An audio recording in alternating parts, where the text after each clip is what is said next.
বাংলাদেশ জামায়াতে ইসলামীর নতুন নায়েবে আমির হিসেবে দায়িত্ব গ্রহণ করেছেন মানবতাবিরোধী অপরাধ মামলায় ফাঁসির দণ্ড থেকে খালাস পাওয়া কেন্দ্রীয় নির্বাহী পরিষদ সদস্য এটিএম আজহারুল ইসলাম। ২৯ নভেম্বর অনুষ্ঠিত কেন্দ্রীয় মজলিসে শুরার সমাপনী অধিবেশনে তার শপথ অনুষ্ঠিত হয়।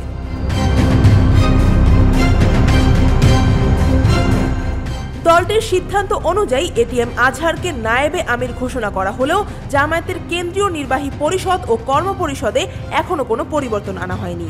ফলে বর্তমান নির্বাহী পরিষদের সদস্যরা অন্যান্য নায়েবে আমির, সেক্রেটারি জেনারেল, সহকারী সেক্রেটারি জেনারেল এবং বিভাগীয় সেক্রেটারিরা জাতীয় সংসদ নির্বাচন পর্যন্ত বিদ্যমান পদে বহাল থাকবেন।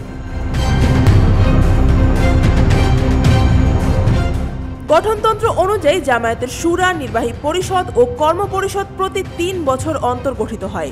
এবারের অধিবেশনে শুরার সদস্য নির্বাচন হলেও অন্যান্য কমিটির পরিবর্তন স্থগিত রাখা হয়েছে বলে জানিয়েছেন সহকারী সেক্রেটারি জেনারেল এহসানুল মাহবুব জোবায়ের।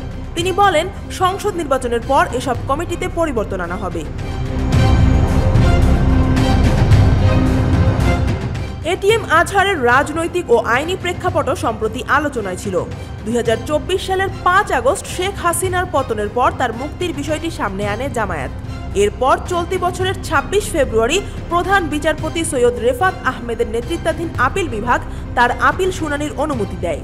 নিয়মিত শুনানি শেষে ২৭ মে আদালত রায় ঘোষণা করে তাকে সব অভিযোগ থেকে খালাস দেন।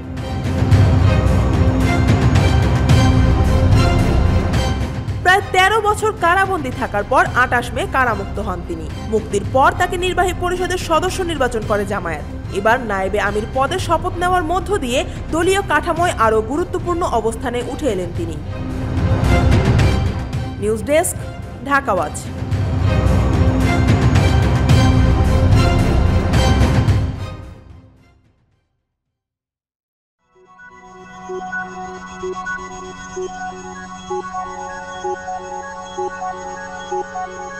Thank you.